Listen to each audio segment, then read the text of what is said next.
जहां बताया जा रहा है आतंकियों के साथ एनकाउंटर हुआ है, जिसमें हमारे कैप्टन समेत 4 जवानों को शहादत मिली है।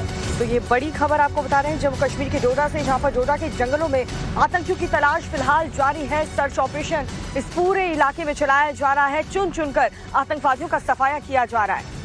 इसके अलावा डोडा एनकाउंटर में 3 जवान हमारे घायल भी हुए हैं। तो देखिए, आतंकियों ने एक बार फिर से नापाक हरकत की है। इसके पहले भी हमारे जवानों को शहादत मिली थी। घात लगाकर आतंकियों ने हमला किया था और एक बार फिर से जम्मू कश्मीर के डोडा में एनकाउंटर हुआ है, जिसमें कैप्टन समेत 4 जवान शहीद हो गए। और थोड़ी देर पहले की ये तस्वीरें हम आपको दिखा रहे हैं एनकाउंटर की। और थोड़ी देर पहले जिस तरह से ये एनकाउंटर हुआ है, बताया जा रहा है कि हमारे 4 जवान शहीद हुए हैं, जिसमें कैप्टन भी शामिल थे और साथ ही 3 जवान घायल भी हुए हैं। और सीधा ग्राउंड जीरो का रुख करते हैं। प्रदीप दत्ता हमारे सहयोगी हमारे साथ जुड़ चुके हैं। प्रदीप, फिलहाल अभी मौजूदा स्थिति क्या है और साथ ही जंगलों में सर्च ऑपरेशन वहां पर चल रहा है, क्या लेटेस्ट अपडेट? देखिए, काफी तनाव है इस इलाके में। इस समय कॉर्डन और सर्च ऑपरेशन चल रहा है और पूरी कोशिश की जा रही है इन आतंकवादियों जो कि चूहों की तरह इन जंगलों में छुपे हुए, वहां से उन्हें निकाल के मार दिया जाए। ये कल 9 बजे की बात है कि जैसे ही सुरक्षा बलों को इत्तला मिलती है कि इस इलाके में आतंकवादी छुपे हुए हैं, तो वो कॉर्डन लगाने की कोशिश करते हैं। जैसे कॉर्डन और सर्च ऑपरेशन चल रहा होता है, उसी दौरान आतंकवादी फायरिंग करते हैं। जिस एनकाउंटर के दौरान आपने सही कहा कि दुखद खबर है कि हमारे 4 लोग शहीद हो जाते हैं, जिसमें एक कैप्टन और 3 जवान हैं और 3 लोग जख्मी होते हैं और उनको अस्पताल पहुंचाया जाता है। तब से यहाँ लगातार ऑपरेशन चल रहा है। ये कहना गलत होगा कि जम्मू नया एपिसेंटर बनता जा रहा है टेरर का। जब से पिछले 1 महीने में ये 8वां अटैक है। हमने देखा ये सिलसिला उस समय शुरू हुआ था जब प्रधानमंत्री शपथ ग्रहण समारोह के लिए जा रहे थे। उस समय एक यात्रियों की गाड़ी को टारगेट किया गया था, जिसमें 9 के करीब वैष्णो देवी के यात्री जो शिवखोड़ी से आ रहे थे मारे गए थे और 33 के करीब जख्मी हुए थे। उसके बाद बैक टू बैक अटैक हमने देखा। हीरानगर, छतरगला इलाका हो, गंदो का इलाका, और कुछ दिन पहले कठुआ में एक बार फिर से आर्मी कॉन्वॉय को टारगेट किया, जिसमें हमारे 5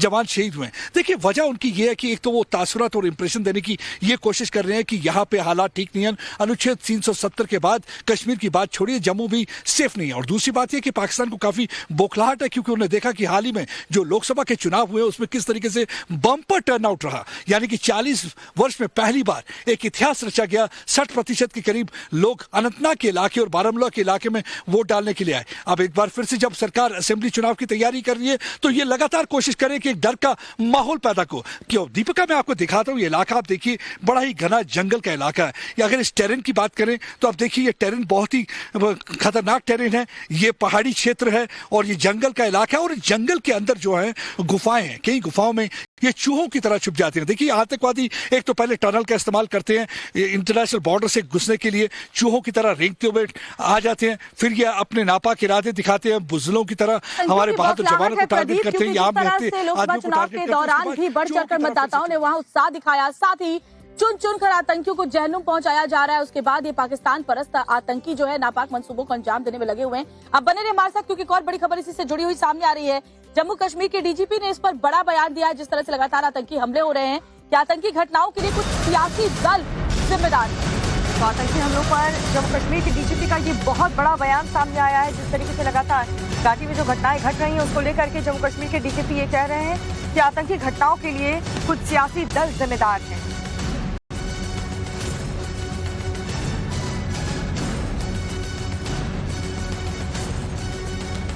May argue that it is the fear of the state that kept the people inside.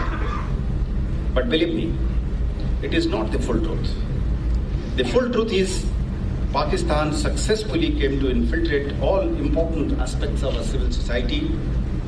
Thanks to the regional so-called mainstream politics in the valley, there is overwhelming evidence to show that many had honed the art of running with the hare and hunting with the hound to a near science that left both the common men and the security men bewildered, frightened and confused.